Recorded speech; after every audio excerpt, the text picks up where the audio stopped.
Start recording again.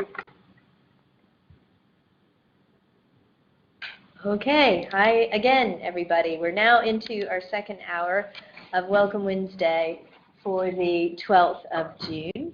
And hello, Lori, who's just joined us. And we've also got, oops, I keep getting confused about my left and my right here. So on this side is Rich Cooper, who's joined us from Cincinnati, where he seems to run just about everything as far as I can tell, or at least has his finger in just about every pie at the National Underground Railroad Freedom Center, which is now part of a much larger consortia of museums in Cincinnati. I'll ask you to talk a little bit more about that when you kind of expand upon my rather meager introduction, but the topics at hand for today are mobile marketing. Rich has actually done some of the most impressive work that I've seen in terms of really promoting his museum's app and finding innovative ways of getting it out there, even on rather limited resources. So they've got one of the highest usage rates for a museum mobile product in the industry. And he's also going to talk about the signage. Which is often a big question. It was kind of a request that we had yesterday in terms of how to work with exhibit designers to get good signage for the mobile offering that might be integrated into an exhibition experience. And Rich's one last kind of plug, I'll put this link on the Smithsonian 2.0 blog, but he's written an essay with his colleagues about mobile marketing at NURF, and so I hope you'll all check that out as well as an additional resource. So with that, over to you, Rich. Excellent. So my name is Richard Cooper, and I'm the manager of content development and interpretation at the Freedom Center. I kind of oversee in my normal day-to-day jobs training of staff and volunteers, and also the overall interpretation of the Freedom Center. The Freedom Center, just to kind of give you a little information, opened its doors in the summer of 2004, so we're coming up on our 10th anniversary. Well, through the economic downturn, the Freedom Center, that kind of set us back a little bit, as it did everyone. And last year in July, we announced a merger with the Cincinnati Museum Center. We're now known as kind of the Cincinnati Museum Group. The Cincinnati Museum Center has been around for a number of years. They had the ability to merge all their organizations together years earlier. Some of that included a children's museum, the history museum, and also a natural history museum. And now the Freedom Center just came in last year. So it allows us, they're very good at creating exhibitions. So that allows us to now be able to look at creating national exhibits around our subject area. And the Freedom Center subject area is looking at the Underground Railroad era all the way up to contemporary times, and looking at, we call it history-inspired abolitionism. So we look at the historical abolitionist movement and look at ways that people can use those same movements today in the fight for freedom around the world. So that kind of just gives you a little information about the Freedom Center. In the fall, late summer, early fall of 2009, the Freedom Center decided that we were going to change our audio tour system inside the Freedom Center. A number of reasons went into that. We wanted to create a system that we completely owned. We wanted to include audio-visual into that. We also wanted to be able to use those videos in other means. Some of that would be, we wanted teachers to be able to have access to that information anywhere in the country. With just an app or something we had internally, we did not have that ability. So what we did is we worked with Odyssey Media at the time, which is now known as TourSphere. They're out of Boston, Massachusetts. And working with them, we created this mobile app that is also available on the Android market, the Apple Store, and it's also available as a web app. So teachers can actually log in the classroom and use that. With that, we started to learn kind of quickly things that were good and things that were bad. Some of that included how we were going to train staff to hand out all of these devices. We decided that we wanted it to be where people could download the app on their own smartphone, but we also knew that not everybody has that capability. So we actually purchased 300 iPods. It was a very cool day when they all came in, but once we started handing them out, we quickly learned, okay, some things are going to work, some things aren't going to work.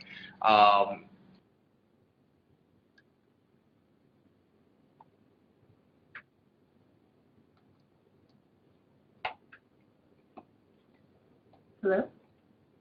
Stole the iPod or did not turn it back in, we would charge you $250. So visitors were like, what am I signing here? What if I drop this accidentally? So that led to a couple of things. And also through the summer months, we get very, very busy. So we had lines outside our door just because of the iPod tours. So we had to rethink. So what we did was, looking at that, we decided to just collect IDs. Which was good, it worked for a while, but then what happened was we quickly learned that some people were giving student IDs. Well, some of those student IDs were expired, so that created some issues. Then we started to say, okay, you have to have an ID. Well, then we had an issue where some iPods were taken from someone internally, and we couldn't track them down. So then we had to make staff start giving IDs also, just to make sure it was a universal process. That process seems to be working well. Overall, we have about 5 iPods that have ended up missing through this. Some have been dropped and cracked, but we were able to replace those through the Apple Care program. So we're still with those 300, about 295 iPods that are still up and running. After how many years? This is after 3 years, so which we think is pretty good. And overall, we got a small discount through Apple when we bought the devices. It's like the educational discount. So it cost the iPods for the 300 were upwards of a little over $50,000. The total program cost us a little over $100,000 to build, so it was about a $150,000 project for the entire project to come to life. But since we have done this, we've had about 150,000 visitors take the iPod tour. And then with that, we've had about over 30,000 people, upwards of 35,000 people that have downloaded the tour. So that's about 185,000 people that have taken the tour in 3 years. And that's roughly less than $1 that we've paid for each experience. So we think that was a good ratio for the overall project. And Rich, you said you had about 150,000 people over 3 years on site use the tour. What percentage is that of your overall attendance over those years? So overall attendance, I don't include school groups in that. So overall attendance, that pretty much is 95% to 98% of our visitors that walk through the door that do not take a guided tour. So they're taking the device pretty much, and that number has gone up. We're almost at that 100% of people that come in that do not go on a tour are taking our iPod device. And it's free to them? And it is free to the public. And so do you have to pay to come into your museum? There is a $12 admission to come into the museum, and then there's a group rate also. So we've started to allow self-guided groups to take the iPod tours also. Okay, so people pay to come into the museum, but then the tour is free, and you're finding that close to 100% of people who come in do choose to take the tour. Yes, and then people that do not take the tour, they quickly come back downstairs and get the tour. Okay, so tell us why you think that is. Why have you been so successful? Why do people want to take this tour when what we've seen elsewhere in museums is that there only seems to be, generally speaking, there are exceptions like blockbuster exhibitions and places like Alcatraz, and clearly your museum as well, but generally speaking, no more than 10%, generally less than 5% of visitors even want a recorded tour, so sort of an audio tour, multimedia tour. Why do so many people who come to your museum feel this is an indispensable part of their visit? I think we've done a couple of things that have made it that way. I think we have signage just everywhere. I think we go past that signage is bad. When you walk into our major exhibitions, we have signs that say, take our iPod tour. It also says, share your experience. And I'm talking like poster-sized signs when you're walking in. It talks about Instagram, Facebook, Twitter. That's everywhere because we want people talking about the experience. We've trained staff and volunteers to talk about the iPod tour experience. So if someone comes up and asks a question and they don't have an iPod for a reason, we'll say, hey, did you think about taking our iPod tour? Or this goes into a great more depth about the question you're asking. And you can take it with you. You don't have to use it at every stop. So we also, as you're coming in, our guest service staff immediately after the ticket is purchased said, would you like to take our virtual tour? In that same process, as I said, the lines of people coming in, we have the ticket window now, and then right next to the ticket window, we actually made an iPod area where it's kind of going down the line. So it's like the next line, and then you actually go up the elevator. I think we've made it, with the iPod, we kind of made multiple experiences within that. So we have first-person and third-person experiences. So if you like to dive deeper and you want that emotional impact, our first-person examples allow you to do that. If you just want a quick overview, the first part of the introduction just gives you that quick overview. So we've made multiple access points for people to interact with the iPod tour. I think that a lot of people get worried about us not giving headphones out. So we don't always do that. You can purchase a headphone, but as people are hearing it and they're hearing next to people, they're quickly going downstairs to get the iPods. So we've created just a number of areas where people can see the benefits of the iPod tour system, and we've really pushed for visitors to take this. Our exhibits are also, there's multiple galleries. If you just come in, you're like, where do I go? And the iPod tour, we've made it where there's maps and things like that that will guide you through the building that make it easier also. And printing costs are a lot of money, so we don't always give out maps. And we say everything is built into the iPod tour system. So the maps are there also. I see. And the one that you're handing out in the museum is a web app, right? It is a web app, but it's also downloadable on our devices. The reason why I was asking about web app is I'm wondering, are you getting analytics on content use inside the app? Do you know which bits of all of the maps and the different galleries and all the content are most popular and used the most? So I know TourSphere does a great job of breaking down everything. So I can go into the analytics on the TourSphere site, and I can tell you how many people have used our QR code. I can tell you how long someone has spent at an exhibition. So we have an authentic slave pen, and I can tell you each stop, if somebody spent 7 minutes looking at that stop, I can tell. I can tell how many unique visitors have used it. Unique means just they've used the device multiple times. So they've gone to that stop multiple times, or they've been on our tour multiple times. And then I can see new visitors each month, and that just tells me how many new visitors we've had that we've never had access to their phones before.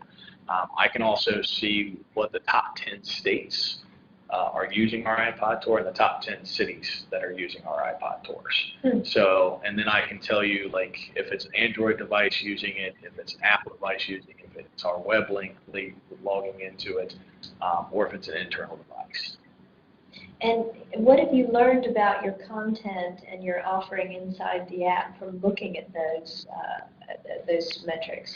So looking at it, one thing's if somebody's spending 7 minutes there, we're actually starting to build those areas out a little more to try to make it more engaging and add just some separate tours into it. So that moving forward, we're going to spend more time immediately at those spots to build more content around them.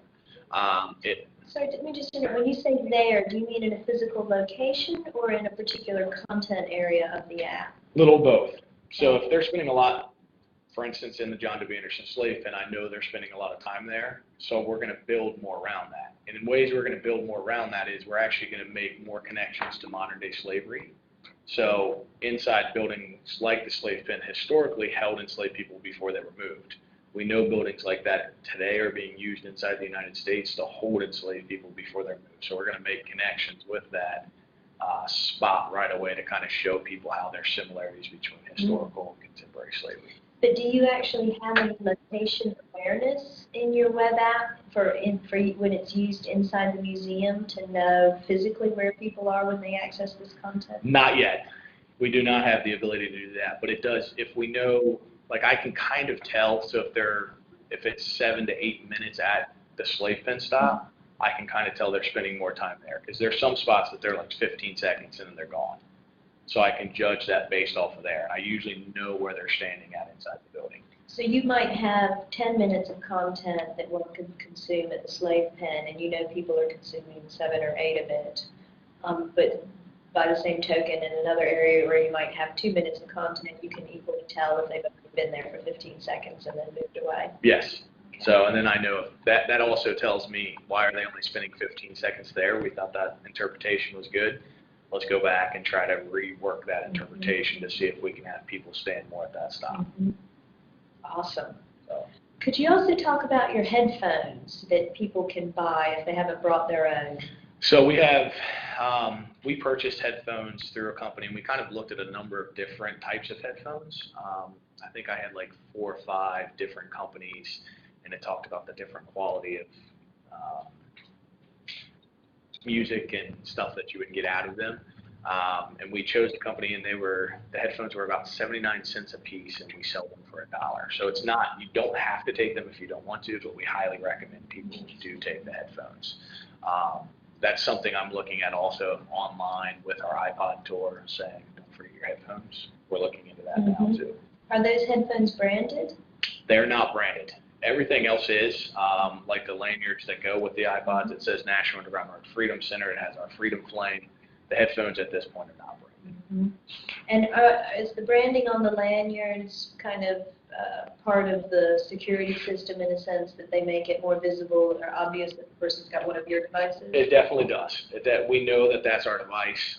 It has helped that people have had them around their neck and they're walking out. We're like, don't forget to turn in your iPod as they're heading out. So that definitely does help us with the security also.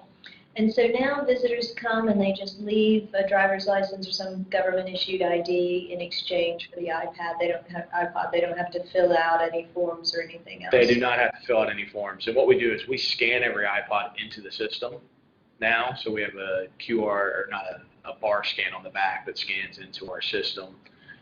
So at the end of the day, our guest services people can just click and it tells us if it's out or still or not.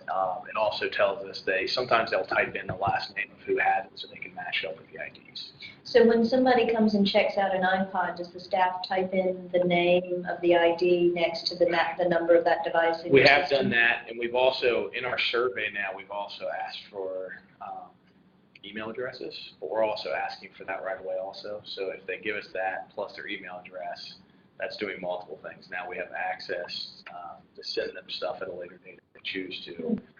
It also helps with the security aspects of it. I see. So you ask people, obviously they're telling you their name because they're giving you their ID, but you're also asking them in the same moment, could we have your email address? Yes. And do most people agree to give it to you? We have collected a significant amount of email addresses that way. Do you know what percentage of your visitors give you an email address? I do not at this moment. I'd have to go back and look at the numbers. And but it's a pretty hefty proportion. It is a pretty hefty. Interesting. So they trust you not to send them Viagra off. And obviously at the bottom it says we send it out, and if you would like to be brought off our distribution list, you can be pulled off at any time. So sorry, when you say, is that a survey on the device? There is a survey on the device. So when you go into our program and you go to more information, you'll find a survey link in there. We also, when the app opens up, it immediately asks for your email address now. Oh, I see. So you have the choice to say yes or no. Okay. And we always, every day when we give somebody out, that's the first screen they see is, would you please provide your email address? Okay. And then when they turn back in the device, right before they turn it back in, our guest services staff asks if they can please fill out our survey. I see. So it's just 4 simple questions where we're collecting data. And at what point do they opt in to hear more from you? Is it they opt in essentially by giving you their email address? By giving the email address. And what's the software that manages all of this, the device and the association of its number with the person and their email address? This is through our SiriusWare, which is a new system that we just started running internally. So it's not provided by TourSphere? Well, TourSphere does have a system where we're collecting all the bar scan and all that. That's through our SiriusWare, through our ticketing system. Now, internally, the surveys and stuff like that, that's all operated by TourSphere. So you can actually, if you go to TourSphere.com, you can actually log in and you can set up a test of a couple of sites for free. and you can test it, and it'll show you the analytics of you testing and things like I that. see. But in terms of the email addresses and people's personal information, that's essentially going into your ticketing system. Well, we eventually move that. That actually collects into TourSphere. So that goes into analytics. So if I go into my analytics of TourSphere, it would go down a list of who's provided their email address. And then we can send out, what that we do is it goes into an Excel sheet, and then we transfer that over into SiriusWare or our Where you do different your formats. mass mailings and Yes. stuff like that. Interesting. Huh. Well, and how about cases for the devices? Very good. So we bought cases through TourSphere, or a company that they work with, and they're clear cases. They're good and bad. They are, once they go on, this is the part I don't like, they're very hard to get off without breaking. Is there a brand name on those cases? We do not have the branding. They're clear. So Is there a name? Who's the company next to it? I will find out for you. I'm just curious. Yeah, I'll find all that out. You We don't also, like them, like. yeah, no. They're great. I mean, we had a couple of cases break, and they just sent me 60 new ones because they broke. So they're very good to work with. It's the same company that builds the multiple charging. Is it Parat Solutions? It might be. It's who it is. Okay. And what they do, on the back of our iPods, we actually put a sticker, and it tells people how to use it. It also has the barcode and stuff like that on it, because we just wanted some people that come in still don't know how to use an iPod, and we wanted to make sure it was as easy as possible. Even though we're training them, all they have to do is flip it over, and it tells them how to use the iPod. Was there a reason you went with their charging stations instead of the Apple? Apple at the time when we bought ours did not have a way to charge multiple Oh, is at that the right? same time. Okay. Yeah. So we can charge, I mean, we have enough, they're about 20 at a time, but we have enough to charge 300 at a time. And then you can connect the boxes, and you can actually do 60 iPods at a time. So we just quickly, and that's updating iOS, that's updating the Tour at a time. Okay. And now there's a new way that TourSphere is working with, where you can actually, they will be able to, as long as it's on our Wi-Fi network, all the iPods, they'll actually be able to push the update out. So we won't even have to do that anymore, which will save a lot of time. So every night they'll tell us when they're getting ready to push the update, and then we just leave the iPods on. They push the update overnight, and then we're done. So. Have you seen a significant reduction in battery life of the iPods over the years you have them? We have not yet. It's been pretty good. They have, I mean, the biggest thing is, I think you have to remember to charge them at night. Some of our staff forgets to do that. They forget to hit the on button on the charger, which I have to stress that all the time. You have to hit the charge button, but we have not seen a significant downplay. And we have, I mean, we'll check out through the summer months, we'll check out all 300. And then people have them for 2 to 3 hours, 4 hours, and then they'll come back in. Our tour is about 90 minutes long. But if you took it from stop 1 to stop 2, walking back and forth, it would take you probably around 3.5 to 4 hours to completely, with our movies and things like that. So it's a full day experience. I just want to pause there for one moment, because I just got an email that somebody was having technical problems. Sonia, are you still able to hear us fine? Yes. We can see you fine. Carlos, are you still there by chance? Okay, so hopefully that's just one person having a problem. All right, continue. Thank you. Sorry for that Okay, no interruption. problem. And I guess is there any other leading questions that you guys would like to know about the iPod Tour? I'd actually like to know about the marketing. You said that you guys have signage everywhere. You have large posters. Do you primarily put those as people are coming in, or are they also throughout the museum?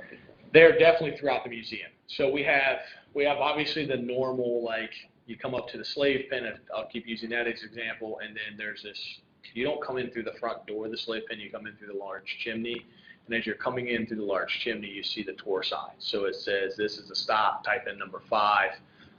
It's pretty much a picture of an iPod, and then it has our logo inside the iPod, and then there's a site number. This is like on the wall or like a stand? This is actually, it's actually connected to the slave pen chimney, because we're obviously not going to connect it to the slave pen.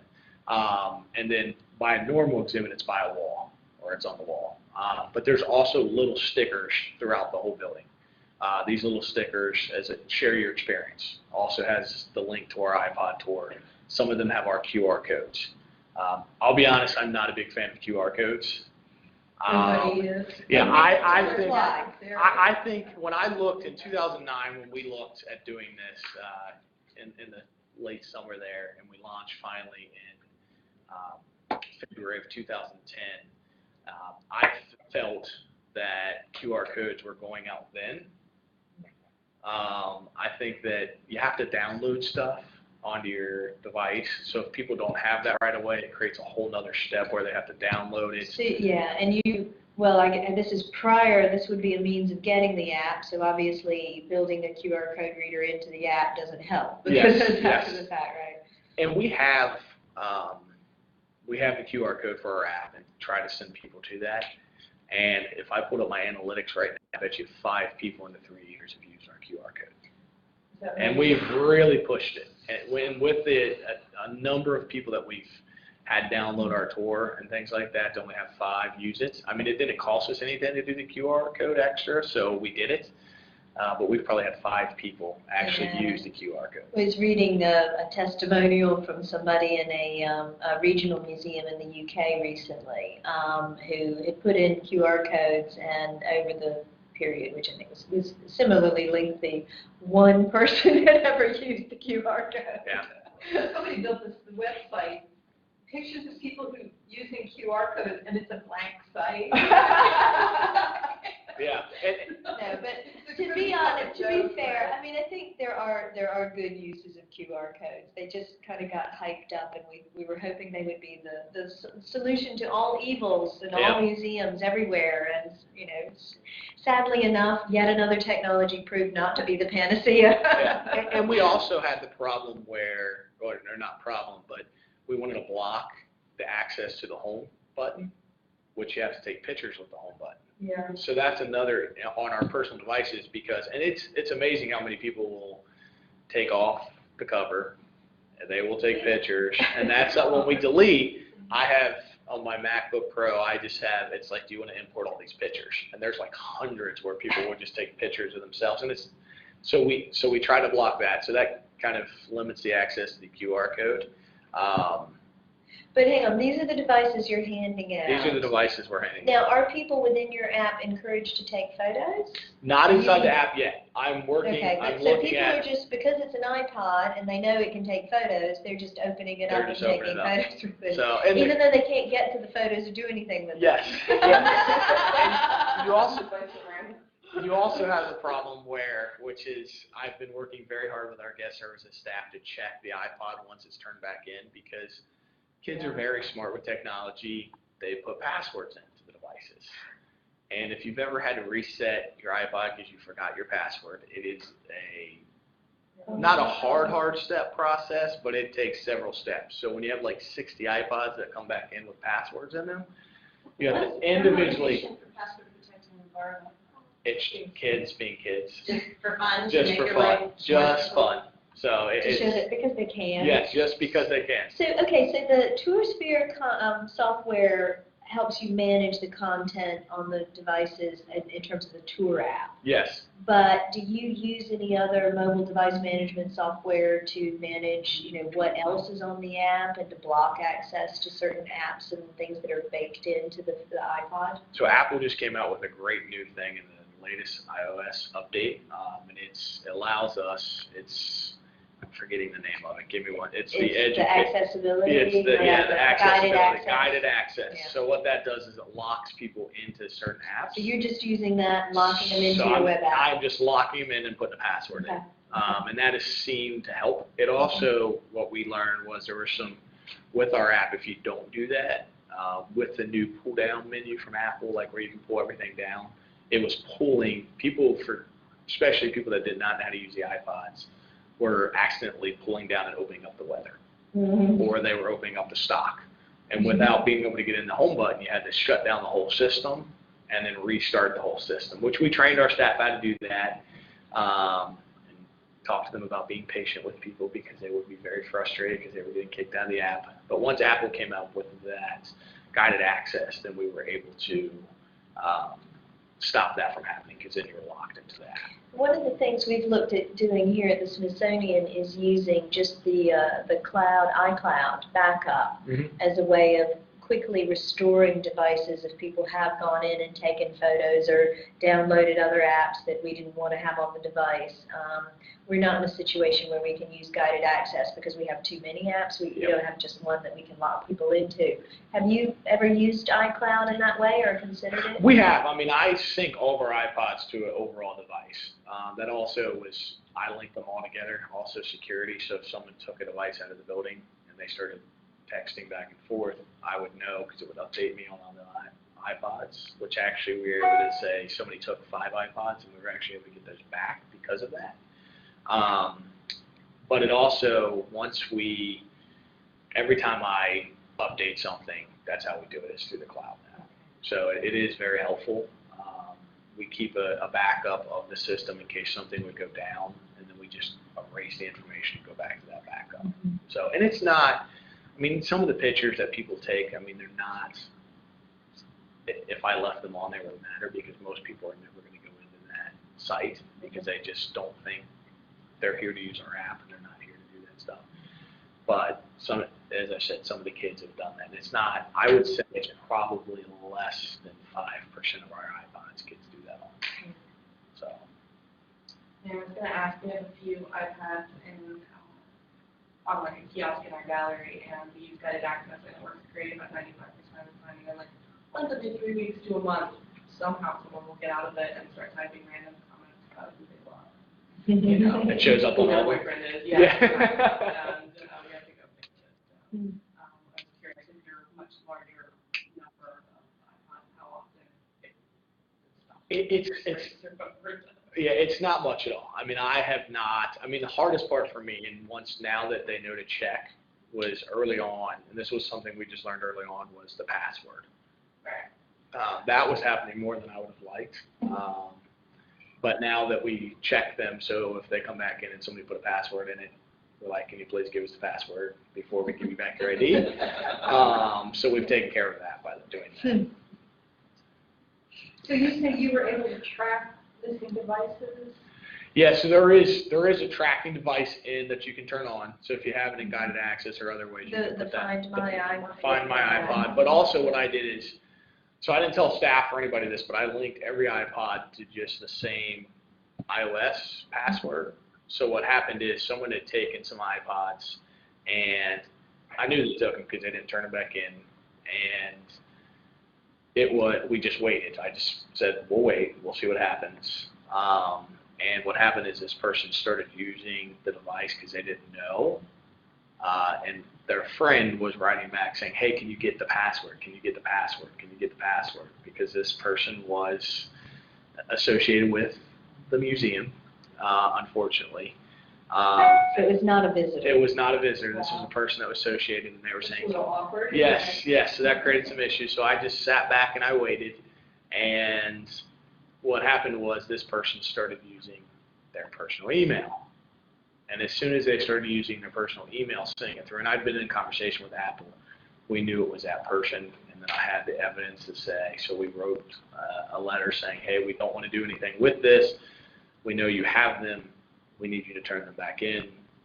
We're not saying you stole them or anything, but we need them to come back. And first they denied it, and then we showed them the stuff, and they quickly came back in. So that's why we also started to implement that staff had to have an ID that did it.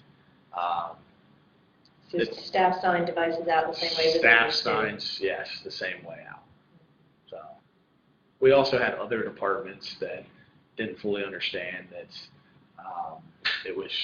these were supposed to be strictly for the tours. Now we do use them for other things at times, but they weren't telling us that. So when we went to update, we had like 5 iPods missing, and we found out that another department was using them as scanners for credit card transactions and stuff like that. So you quickly learn that you have to have staff sign them out and put in policies and procedures that says, this is just for the tour. Now, we can talk if you need them to be for other things, but this is strictly for the tour, especially through our busy months. We need all 300 of them. That's actually In some cases, not enough through the summer months. Now, before we go on to signage, which is kind of second topic we really wanted you to talk about, I'd like for you to repeat something that came up in yesterday's affiliates conference. I asked Heather and Rich, Heather Foster from the Traveling Exhibition Service and Rich, why you've chosen iPods over other devices, including devices that are kind of built for museums. You know, you can now buy generally Android-based devices that will do a multimedia tour, but they aren't sexy to steal because you can't do anything else with them really outside of a museum. They're supposed to be rugged and all of that.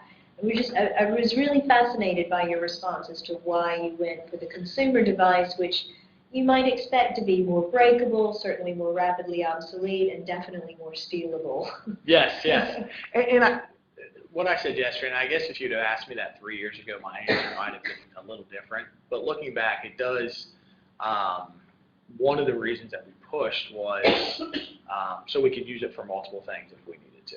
So even though I don't like when they take it for their credit card transaction, if we have to do stuff like that, the iPod allows us to do it. We're looking at making games and scavenger hunts going forward, so doing it with multiple technologies like that. So it allows us to build without going back to the developer to say, hey, we need to build this, which would cost us a significant amount of money. We can build some of that stuff internally. It was the hip factor. People like the iPod. It was the newest thing. I didn't say that yesterday, but that kind of played into it also. We also wanted to, ultimately it came down to we just wanted to own our devices at the beginning. And then it became about, okay, we could use this for other things. Because as I remember in your earlier experience with mobile in your museum, you hadn't felt like you were in control. Yes. You were somehow at the mercy of the vendor, the supplier. Yeah, and we paid, early on we were paying a significant amount of money each year to have that, and they owned half of our tour, which you co-owned the intellectual rights. Yes, which created issues because if I wanted to use a part of the iPod tour with a school group experience, or I wanted to send part of that tour out to a school, I didn't have the ability to do that. So it kind of limited the way we could use the iPod tour in the most effective way. With us being able to own everything in the device, I can take those out. They also didn't work outside the building, which I didn't talk about yesterday. Our devices, if I want to go into a school and show a couple highlights with the iPod tours, we can do that also now. If we want to send out, they work on iPods or iPads now. We've started to test some with that to see how it would work with visitors. So we're starting to buy some of those internally. Interesting. What are your, I'm sure everybody here would like to hear, what are your experiences and thoughts about iPads then? I like iPads. I mean, they can do multiple things. They can be interactive kiosks. We've used that in exhibits.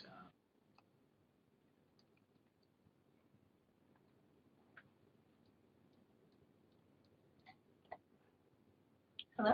Being able to select a device or hit the device for donations. So we created this donation thing where organizations would donate money to people that give out microloans around the world. So that they've been used for that.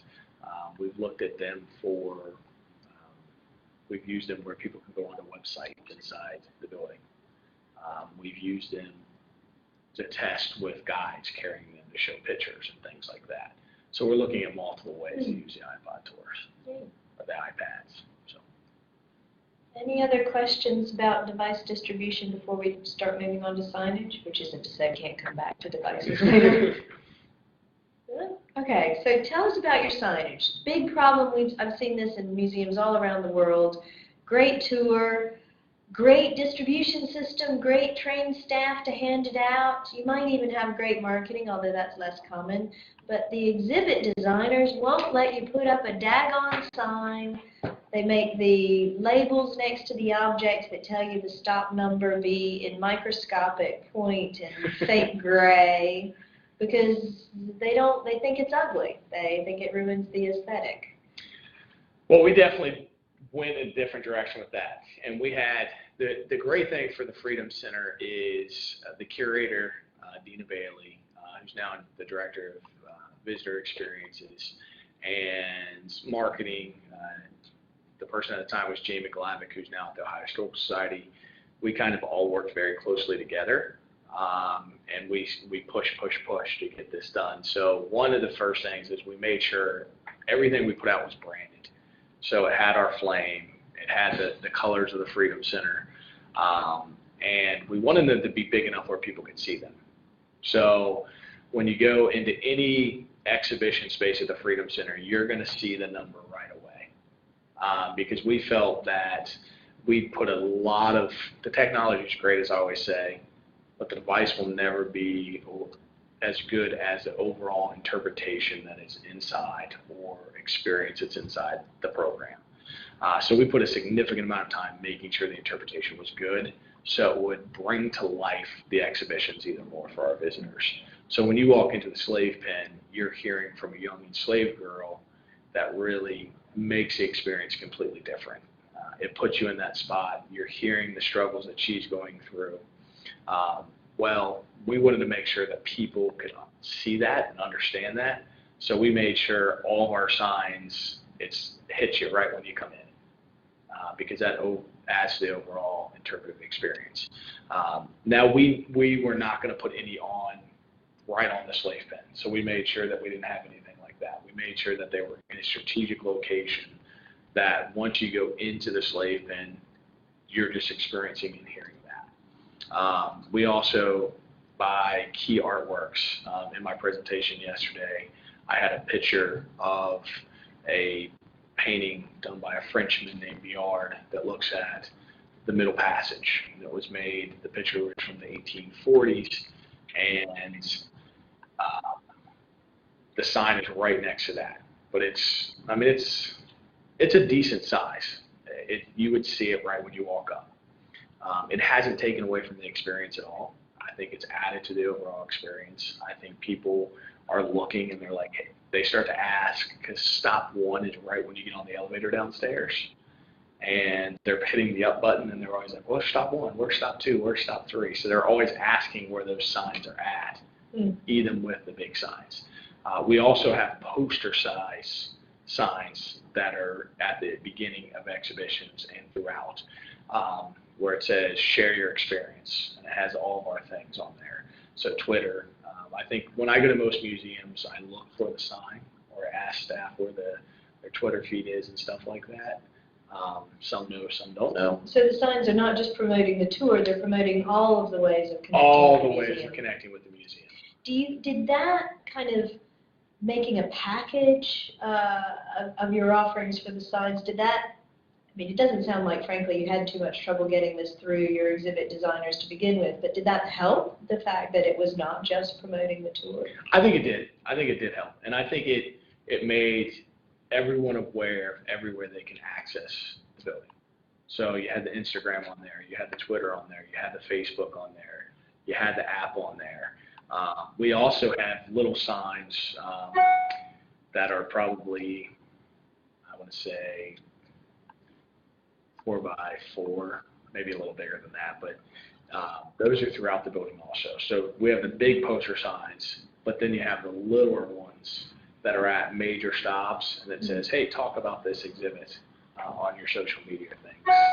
So we're trying to get people to really talk about our exhibitions, which has helped other people come in and talk and open up the conversation even more. So the signage specifically encourages that social sharing, that viral marketing, as it were. Oh, yeah. And when people do, say, tweet about the tour or whatever, is there a way for them to easily link to it? Or do you tell them a short URL or something like that? There is easy ways to link to it.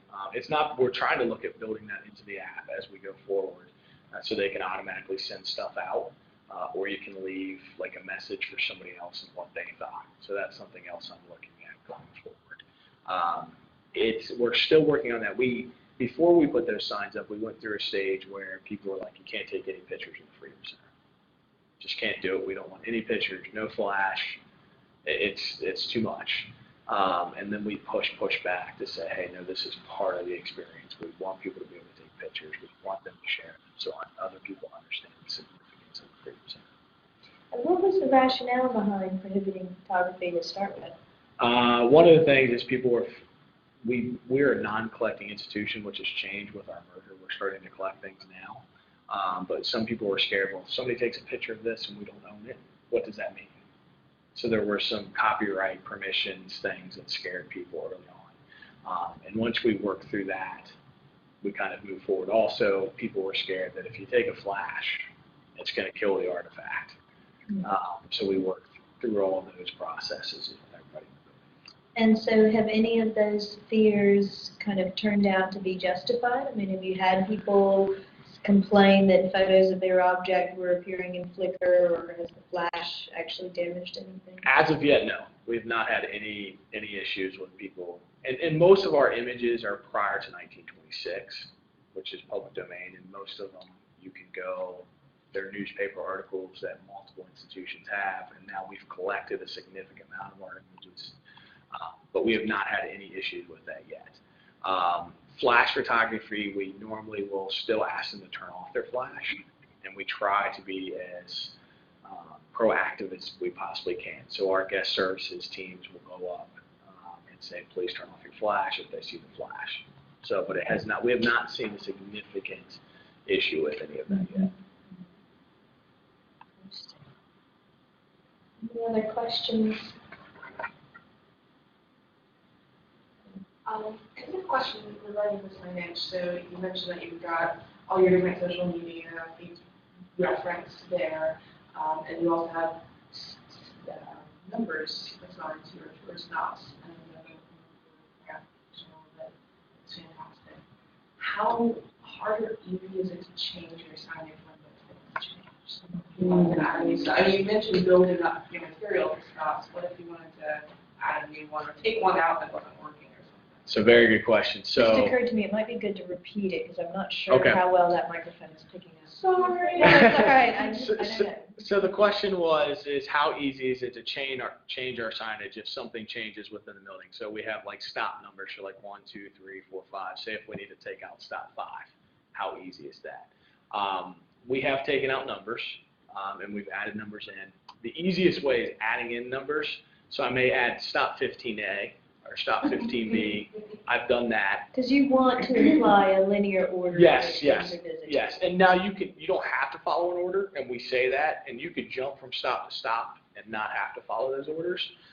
We did the stop 1, 2, 3, 4, 5 more to help visitors chronologically go through the story, and I wouldn't even say it's chronological because the exhibits jump, but the way the exhibits are laid out is the way we kind of really looked at it. But taking one out, I've not had to do yet because I chose artifacts and stories that are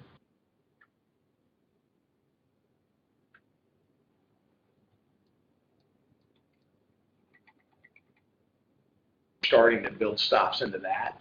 So it will probably be like 17A or 17B as an example.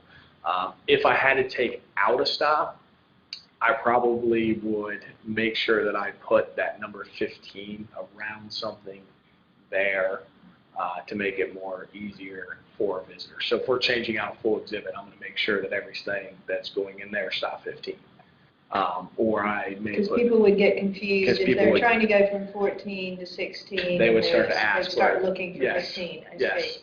So you have a harder time than a truly random access tour where, I mean, in say an art museum where there is no linear story being told necessarily, it's just information about each specific object. You just take something out by removing the sign, and then people don't know the number, so it doesn't get dialed, so there's no issue. But for you, I see the linear thing that's more challenging. Yeah, it could create a problem, but luckily I haven't had that problem yet. But I would definitely still keep a 15 stop in there, even if I'm carrying on. I might move 15 next to, say, number 14, and I may talk a little more about that exhibition space for the meantime. But it's not, to change stuff in the tour sphere platform is not that hard. So, the signage. Sometimes in some ways more difficult to replace all the numbers and all the signs. Yeah. And so that would also be the case if, say, you had a Pinterest account and you wanted to include that, or you just had said you were done with Instagram and got rid of that, you have to go back. We would have to go back and look, yeah. And I think that, like, when I'm making new additions now, so in our slave pen and making connections to modern day slavery going forward, I'm going to, stop 15 will always be stop 15. So that's the slave pen stop. I think it's like stop 7 or something like that. But underneath, I would just add in another bubble that says this is stop 15. So under stop 15, you have like maybe 4 stops within that. So people can just select whatever they want, and then I would just add into that. Mm-hmm. Could you talk a little bit then about your content creation process? Are you, when you need to create a Stop 15A, do you do that scripting and recording on site yourself, or are you going to an outside vendor to help you? So 2 ways. So we have gone back to TourSphere once to help us. We had last summer an exhibit called Music of Change open up. And we've actually left that on the iPod tour, even though the exhibit's not there, because you can still listen to it. It's pretty cool. And it gives you enough information at the beginning that it works throughout. And a lot of people like to go back and listen to that aspect of it. And I'm looking at moving that into another stop that is actually talking about slave resistance and movements throughout time. So right now that's still up. If you went into our link, you can just click on Music of Change. So that it's not actually numbered. All it is it just says Music of Change, and you can click on that. So that's another way that we have avoided the numbers. We've just put in, so that's how we could do multiple tours inside the app, is we have the normal tour of the museum, and then we have Music of Change. So that's which is like a stop in the normal which is a tour? stop in the which would be a stop in the normal tour if you were following through. A very, very long one. A very, very long Okay. I mean, I shouldn't say, it probably takes you 10 minutes to go through Right, the music, so it's music. So we actually went back to TourSphere to create that. Now, going forward with the connections pieces, I'm building internally. So what we're doing is I have just a MacBook Pro, but you could really have any editing software. And if you know how to utilize that software with putting in images and having somebody that can talk over it, we're building all of that stuff internally. And it probably, I mean, to make a stop, they're not longer than 30 seconds long. The hard part becomes if you want to put in a lot of music and copyright issues like that. But when we built our overall app, we went out and we bought copyright to a lot of music that we can continue to reutilize and put into different spots. So, yeah. And TourSphere will, they built the original, they put the whole script together. So at times we may go back and say, hey, can you write this aspect of the app for us? But since we do as an interpretation person first, I can write all that internally. And then I've learned how to use the editing software to drop all that in.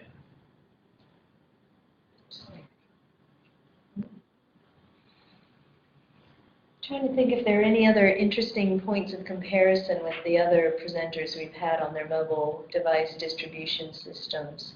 Oh, there was one thing that I noticed earlier. You said you did take out AppleCare on all of your iPods, and I think the Getty said they didn't. They just relied on having a really good relationship with their local Apple store, the Genius Bar. Yes, yes. And we did that. That's expired now, but we also have a maintenance contract with TourSphere, which will replace up to 10 iPods a year. Okay. So, and that's been, I mean, I haven't had to replace any through that yet, which has been nice.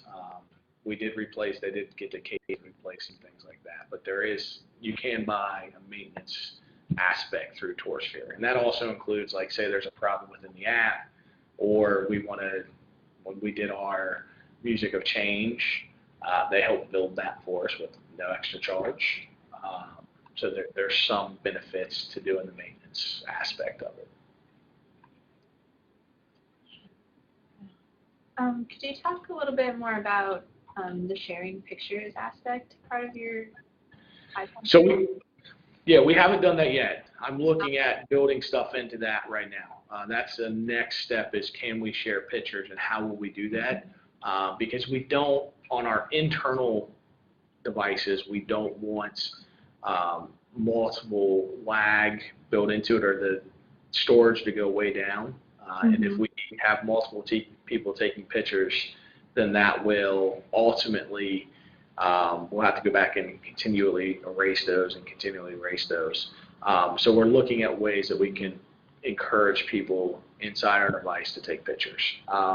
So that's something we're examining right now. So we actually have a strategy meeting on this Friday to kind of talk a little bit about that in turn. Sonia, would you like to talk a little bit about what prompted your question?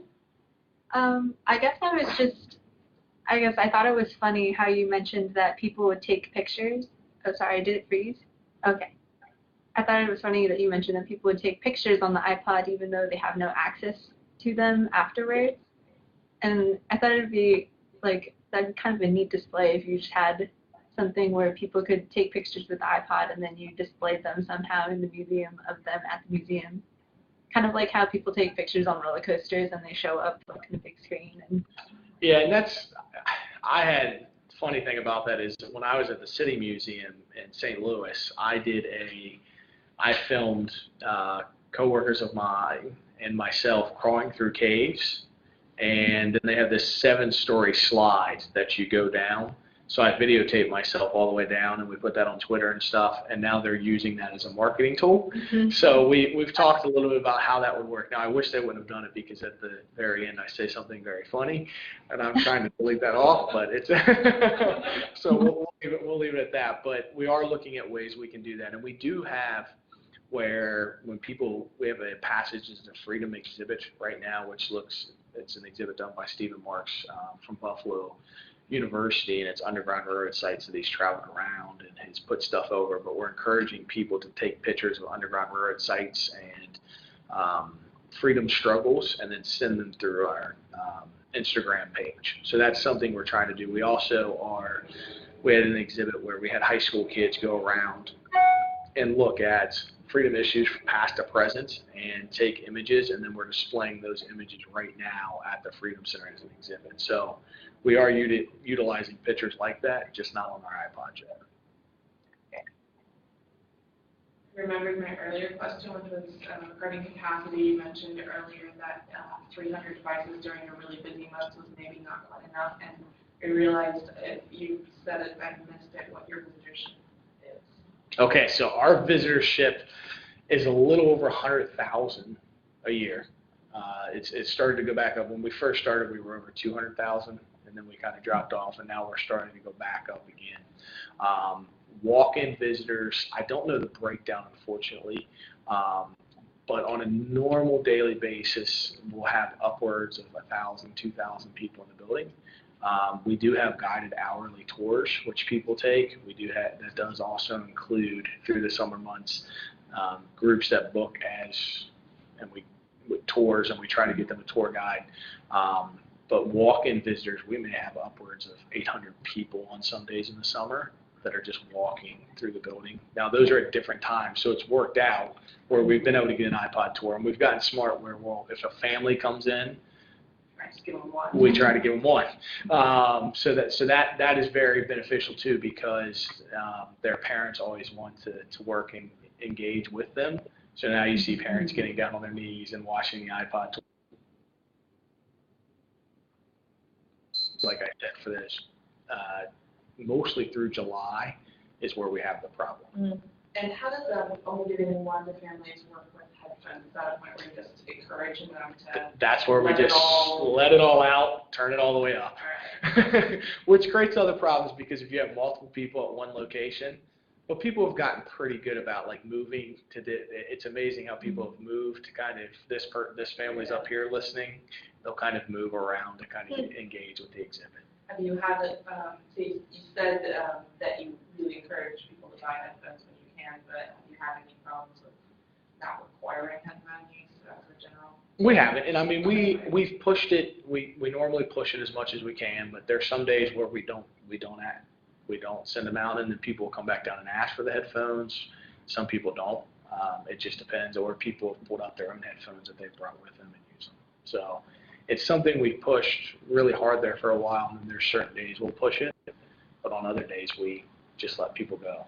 So it's kind of. Sometimes the people playing the tour out loud cause other people to come back to get one. Do you also find, or I don't know if you would know this, do people start following each other around if they have, like, if somebody has a I don't know. I don't know. Now I know I would be surprised if that happens. I mean, what happens on tours when we have a live guide? The live guide will usually win. I mean, just because you can ask questions. It's nice to have a live guide. I train interpreters and guides. So I would always encourage people to take a guided tour as much as possible. So if they're going to latch on to, if stray people are going to latch on, They usually try to latch onto the tour.